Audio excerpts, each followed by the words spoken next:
des activités de ce que nous avons fait pendant les années 2019 et 2020.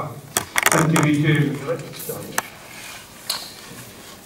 Alors j'espère que vous avez de la patience, parce que je vais vous lire des textes, hein. J'y peux rien, mais c'est comme ça. Bon, l'Assemblée générale de la section d'Indre-et-Loire s'est tenue le 15 juin 2019 à la salle des fêtes de la mairie de Tours. Le président a rappelé en ouverture que cet AG célébrait le 50e anniversaire de la création de la section d'Indre-et-Loire et bien sûr remercier tous les compagnons d'être venus nombreux. Il y avait en effet 55 compagnons en plus des 15 membres du comité et 25 accompagnants.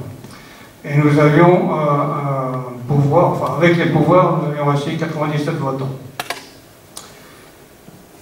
Sur proposition du président, les membres ont choisi la procédure de vote à main levée pour les différents votes, pour résolution ou élection.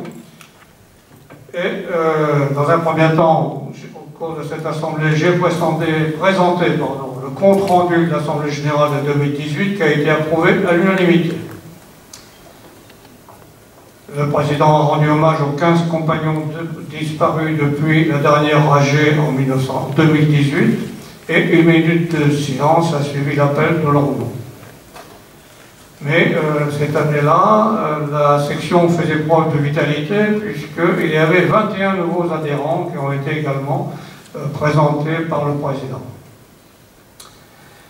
Les administrateurs en fin de mandat en 2018 étaient Mme Fouquet, M. Guindeuil, M. Percella, M. Van Poporinge et Verbe.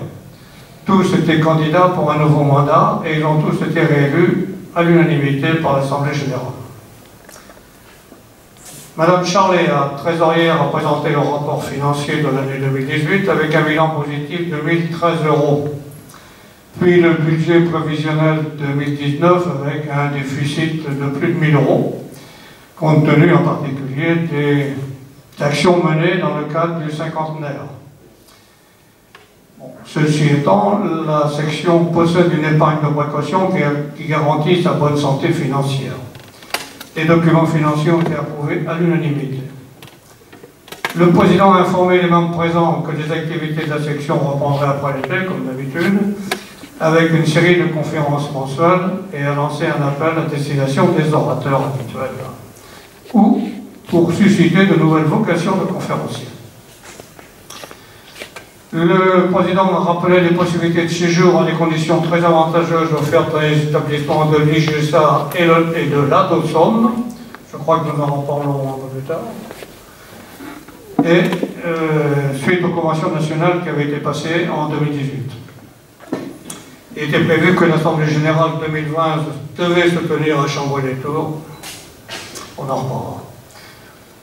Pour la partie protocolaire était présent d'une part M. François, sous-préfet de Loches, représentant la préfète de l'Indre-et-Loire, Mme Colboc et M. Chalumeau, députés, M. Thomas Jolfi, membre de la mémoire, chargé de la mémoire au conseil départemental, le général de division Maury, DMD, le contre-amiral Bezou, représentant de la DRH de la marine, le colonel Provost, commandant du groupement de gendarmerie, le lieutenant-colonel Nicolo, directeur adjoint SDIS de l'Indre-et-Loire, le commandant Trujour, représentant la base aérienne 705, et les porte-drapeaux de l'UMC, de la fédération FNACA, les anciens combattants, les médaillés militaires et pompiers, et une délégation de 20 jeunes sapeurs-pompiers de Nord-Aglo.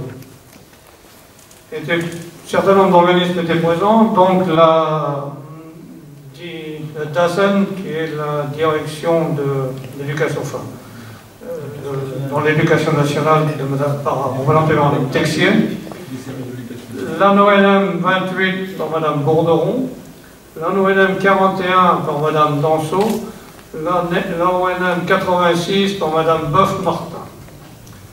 Étaient donc exclusés un certain nombre de personnes, dont la préfète de l'Indre-et-Loire, Mme Raymond Pavero, sénatrice, M. Louot, sénateur, Mme Oconi, députée européenne, M. Philippe Briand, président de Tours Métropole, et M. De Oliveira, président des maires du département. La partie a été ouverte, donc cette partie protocolaire a été ouverte pour Mme Garanger-Rousseau, adjointe au maire de Tours, qui a remercié la section de fêter son cinquantenaire à la mairie de la ville. Et elle a mis en avant notre action dans les années passées et a souligné l'importance des valeurs de l'ordre, des valeurs que l'ordre défend et leurs répercussions bénéfiques auprès des jeunes tourangeaux. Le président a remercié le maire pour son accueil, ainsi que les personnalités et les représentants des organismes invités pour leur participation à cette assemblée générale. M. Gustavino a remis les diplômes aux 5 écoles ayant réalisé un projet touchant à la citoyenneté dans la vie courante. Le président a remis un don de 500 € à l'adjudant-chef Berthaud, animateur des jeunes sapeurs-pompiers de l'Indre-et-Loire. M. Percella, vice-président, a remis un don de 300 € à la section handisport du réveil sportif de Saint-Cyr-sur-Loire. Mme de Sagazon, vice-présidente, a remis un don de 300 € à Magie à l'hôpital pour son action au profit des enfants hospitalisés. Mme de Cric, présidente de l'Association nationale des anciens combattants et victimes de guerre, a remis un diplôme d'honneur à M. Abel pour ses 50 ans d'activité de porte-drapeau. Le président a ensuite donné la parole au général Maury, DMD, puis à M. François, sous-préfet, qui ont félicité l'association pour son activité dans le domaine de la citoyenneté et du civisme, qui donne aux jeunes Français le goût de mettre leur énergie et leur bravoure au service des autres et du pays. Ils encouragent fortement ONM 37 à poursuivre ses actions hautement positives et à les faire largement connaître. Le président a clôturé la séance en remerciant tous les membres pour leur participation active et un dépôt de fleurs ont été effectués au mémorial dans le péristyle de la mairie par les personnalités présentes et la Marseillaise chantée avec le soutien de la musique de Tours pour clôturer l'Assemblée générale. Voilà donc le compte-rendu de cet AG. Demande d'approbation, s'il te plaît. Bon, j'ai pas lu tout ça pour rien. Bon, c'est clair.